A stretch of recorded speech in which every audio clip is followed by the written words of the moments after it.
আমরা তো চাই সে বাংলাদেশে ফিরে আসুক। সে যদি বাংলাদেশে আসে আমরা তো তাকে ওয়েলকাম নোট জানাবো। কোনো জায়গা বাদ নেই যেখানে শেখ হাসিনার সরকারের দুর্বৃত্ত না হয়েছিল। একজন পালিয়ে যাওয়া ব্যক্তি কোনোভাবেই বাংলাদেশে প্রবেশ করতে পারবে বলে আমরা বিশ্বাস করি না, কেউ বিশ্বাস করে না। সে যেটা বলে এটা একটা ফাঁকা আওয়াজ, ফাঁকা বলে। আওয়ামী লীগকে আসলে ফিরছে, আর যদি ফিরে তাহলে সেটা বর্তমান রাজনৈতিক প্রেক্ষাপটে কি প্রভাব ফেলবে? শেখ হাসিনা ওয়াজেদ বাংলাদেশ থেকে পালিয়ে গিয়েছে। সে আন্দোলন, সংগ্রাম, নির্যাতন, নিপীড়ন, স্টিমরোলার এভাবে সে বাংলাদেশের জনগণের উপরে চালিয়েছিল। বিএনপি সহ সমমনা যে বিরোধী দলগুলো ছিল, শুধু তারাই নয়, বাংলাদেশের সাধারণ জনগণের উপরেও তারা নির্যাতন করেছে, অত্যাচার করেছে। প্রতিবাদমুখী যদি কাউকে দেখেছে তাকে অত্যাচারিত করেছে। ধনাঢ্য ব্যক্তি যদি কেউ ছিল তার পয়সা কেড়ে নিয়েছে। যদি কাউকে মেধাবী দেখেছে সে মেধাকে ধ্বংস করে দিয়েছে।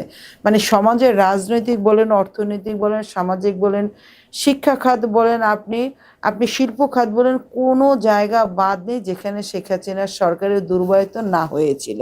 এবং সমস্ত কিছুর জবাব এদেশের ছাত্র জনতা ঐক্যবদ্ধভাবে গণ আন্দোলন করে তাকে প্রত্যাহার করেছে, বিতাড়িত করেছে এবং সেই দেশ থেকে পালিয়ে গিয়েছে। একজন পালিয়ে যাওয়া ব্যক্তি কোনোভাবেই বাংলাদেশে প্রবেশ করতে পারবে বলে আমরা বিশ্বাস করি না, কেউ বিশ্বাস করে না। এবং সে নিজেও জানে যে সে বাংলাদেশে কোনোদিন আর এভাবে প্রবেশ করতে পারবে না। কাজে সে যেটা বলে এটা একটা ফাঁকা আওয়াজ, ফাঁকা বলে। আমরা অনেক সময় দেখি না, বন্দুকের ফাঁকা আওয়াজ করা হয় চারপাশে একটা ভীত সন্ত্রস্ত পরিবেশ তৈরি করার জন্য। শেখ হাসিনা অনেকটা সেরকমই। এই যে হঠাৎ হঠাৎ বলে যে সে বাংলাদেশে আসবে, বাংলাদেশে আসতেছে, সে যদি বাংলাদেশে আসে আমরা তো তাকে ওয়েলকাম নোট জানাবো। কারণ বাংলাদেশে তার জন্য অনেক কিছু অপেক্ষা করছে, তার জন্য বিচার অপেক্ষা করছে। সে নির্যাতন, যে হত্যা, যে সন্ত্রাস সে বাংলাদেশে করে গিয়েছে, সে বিচারের মুখোমুখি তো তার হতে হবে। আমরা তো চাই সে বাংলাদেশে ফিরে আসুক এবং তার যথাযথ বিচারের আওতায় সে তাকে আনা হোক, আসুক এবং তার বিচার হোক, এটা আমরা চাই। কিন্তু আদৌ উনি কোনোদিন বাংলাদেশে ফিরতে পারবেন না স্বাভাবিকভাবে। এটা হচ্ছে এক। দ্বিতীয়ত, আপনি যেটা বলছিলেন যে তার এই ঘোষণাকে কেন্দ্র করে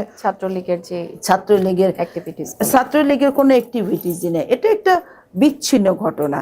আপনি দেখবেন যে বেশিরভাগ জায়গায় রাতের অন্ধকারে, যখন সারা বাংলাদেশ, সারা পৃথিবীর যেখানে যেখানে রাত, সেখানে মানুষ নিদ্রায় নিমজ্জিত, বাংলাদেশ যখন নিদ্রায় নিমজ্জিত, তখন তারা দূর পাড়াগাঁয়ের কোথাও কোনো ক্ষেতের পাশে বা যে সমস্ত রাস্তায় লোকালয় মানে চলাচল নেই, রাতের বেলায় নির্ঝুম ঝিঝি পোকা ঝিঝি করে ডাকে, সেই রকম কোনো জায়গায় কয়েকজন সংগঠিত হয়ে মশাল জ্বালিয়ে ক্ষণিকের জন্য দু চারটা স্লোগান দিচ্ছে। এটাকে কেউ কোনো রাজনৈতিক কর্মকাণ্ড বলে না। মাইকে, সেখানে একটা মাইক নিয়ে যাওয়া তো অস্বাভাবিক কিছু না। একটা মাইক ভাড়া করে বা মাইক নিজেরা, সেটা সেই সংঘটা তো তাৎক্ষণিক হয়, সংঘর্ষটা পরবর্তীতে হয়েছে। সেখানে আপনি রাতের অন্ধকারে, যেমন আপনি রাতের অন্ধকারে শেয়াল ডাকে, শেয়ালের ডাক ছাড়া কিন্তু রাতের অন্ধকারে আপনি আর কারো কিছু ডাক খুঁজে পাবেন না, শুনতে পাবেন না।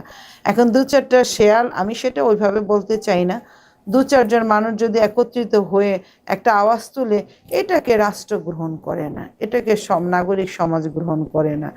এটা আসলে একটা ভীত সন্ত্রস্ত পরিবেশ তৈরি করার হীন চেষ্টা, যাতে কেউ ভীত হচ্ছেও না, হবেও না ইনশাআল্লাহ।